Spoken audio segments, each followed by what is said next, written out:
Olá pessoal, bem-vindos de volta ao Whispers and Secrets of a Simple Life. Eu sou a Alexandra Cardoso e esta vai ser uma pequenina opinião literária de uma releitura, que é Jane Eyre, de Charlotte Brontë. Eu comecei por conhecer esta história através de uma minissérie de 2006.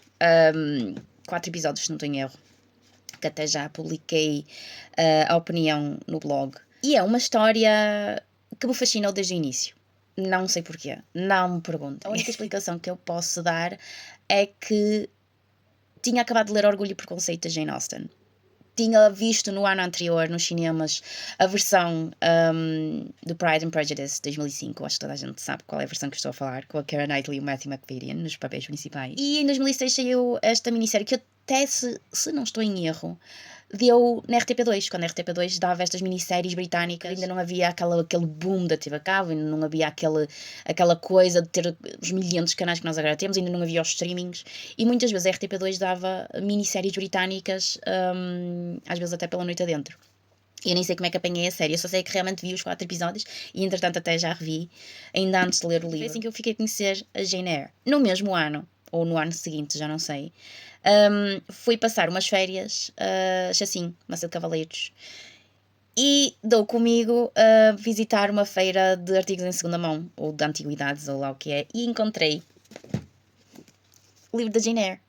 Porque depois também era raro eu ler clássicos. O Orgulho e Preconceito foi-me oferecido pela minha madrinha, até que tem a capa do póster do filme. Mas realmente começou a ser uma opção minha ler os clássicos britânicos, neste caso, não é? Eu já não lembro se na altura já sabia que era um livro, que era uma adaptação, que a minissérie era uma adaptação de um livro. Mas quando vi isto, que o livro aqui até está assim, A Paixão de Jane Eyre, quando é na realidade só Jane Eyre, opa, estava a €1. É antiguinho, como podem ver. É também de uma coleção de vários clássicos, digo eu, de vários autores estrangeiros. E eu até já tenho proteção da altura, já tenho outra proteção que eu já fui metendo, e como podem ver são páginas amareladas. Li o livro. Eu não me lembro se o li muito depressa, se o li lentamente, mas é que eu li e fiquei com aquela sensação de este é um dos meus livros favoritos. Eu tinha na altura 16, 17, 18 anos, porque 2007 eu fiz 18 anos, mas 16, 17. E realmente é uma história, não sei porquê, que me liguei a ela. Não que eu seja igual à Jane, acho eu. Não que a minha família seja como a Jane. Mas realmente é um dos meus livros favoritos. Talvez porque ela é uma preceptora. O livro começa de uma forma mal afortunada pela Jane, porque a Jane tem 10, 11 anos e foi adotada pela família da mãe. Neste caso adotada pelo irmão da mãe, portanto o seu tio.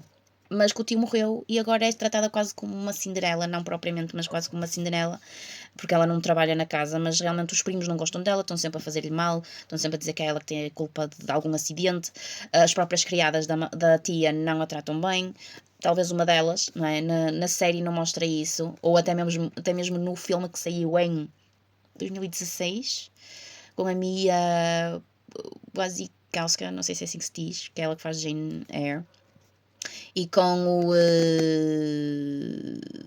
não me lembro o nome do autor, mas faz de Magneto nos filmes do X-Men. Eu depois coloco. Mas lá está, começa de uma forma bastante mal afortunada, e é que ela acaba por ir para um colégio interno, aquilo que se considera um colégio interno, em que ela acaba por fazer a sua vida e acaba por estudar, porque ela vê-se que desde o início que gosta de ler e de estudar as coisas, e acaba por se tornar uma professora no próprio colégio, mas depois decide alargar os seus horizontes e mandar o seu currículo, que é suposto ser um currículo, e é contratada pelo Edward Rochester, proprietário da propriedade Thornfield, para ser uma ama, professora, tudo. Não cuidadora, mas porque a Adele tem a sua própria ama. Da Adele, que é uma protegida de Edward Rochester. Claro que depois há diálogos com significados subentendidos, diálogos floreados, diálogos que mostram que a Jane de alguma forma é frontal, mas enquanto Rochester nota-se tem os seus segredos. A própria história tem um ar triste, e o castelo em si é lúgubre porque vivem lá poucas pessoas e é grande, e portanto nem todas as salas e quartos são utilizados, só quando aparece uma festa, em que uma série de amigos de Rochester vão lá passar um fim de semana, uns dias é que realmente são abertos e que são limpos e é que são essas coisas todas. Mas na maior parte do tempo é um edifício frio, lúgubre. Eu gosto desta palavra, lúgubre. Realmente não há calor no edifício. Toda uma série de coisas que o Rochester faz que fazem a Jane sentir-se bem. Sentir que está a lidar com alguém que não a considera inferior, ele próprio diz isso. Pronto, há toda uma série de diálogos que ele diz que se sente bem também à beira dela. Ela própria também diz isso a certa altura para ele. Nota-se que, apesar da idade dele e da experiência dele, e de a querer talvez ensinar a viver a vida à maneira dela, também tem a noção que eles, em termos de classe, eles são muito diferentes, tanto de um como ao outro. Tem essa noção, apesar de nós vermos ou de lermos a história através do ponto de vista dela, é de alguma forma um livro escrito na primeira pessoa. Mas depois há todo um romance que desenrola por trás da cortina, digamos assim, por Rochester fazer aqui uma malícia com ela e que depois mais tarde se descobre que ambos gostam um do outro e que se amam e que, apesar dos diálogos floreados, que é a única coisa que eu não gosto muito nestes livros clássicos, porque acho que há muitos significados subentendidos e há coisas que eu compreendi nesta segunda releitura que não tinha compreendido há 15 anos atrás, há 20 anos atrás. Há 20 anos atrás, quando li pela primeira vez, meu Deus, 20 anos, sinto-me velha agora. Porque eu, entretanto, tenho visto a série, tenho o filme, não é? Nunca reli o livro, foi a primeira vez. Neste Natal, neste dezembro, não sei porque eu estava a fazer a limpeza das minhas estantes e mexi na coleção da RBA. A coleção é Cranford. E portanto estava a mexer e a limpar os livros e mexi neste e olhei para ele e ele tem uma capa tão linda. Não que esta não seja, eu também gosto deste tipo de capas, não é? Prefiro estas capas do que as capas com pessoas na capa. E é antiga, não é? E então, em vez de ler este, decidi pegar neste e ver até se havia. Eu acho que não há grandes diferenças entre as traduções. Acho que está, daquele que eu me lembro da leitura deste, acho que está também bem traduzido. Mas eu adoro esta capa e acho que é tão Jane Eyre esta capa. Então decidi ler, senti novamente a ligação com a Jane Eyre, senti novamente esta coisa. Mas lá está, é uma história que tem os seus momentos parados, mas depois também tem os seus momentos fluidos, em que parece que as informações brotam, saem das páginas. E depois tem todo este romance proibido, porque depois eu não quero dar spoilers por acaso ninguém ainda ter visto a série, ou o filme, ou ter lido o livro.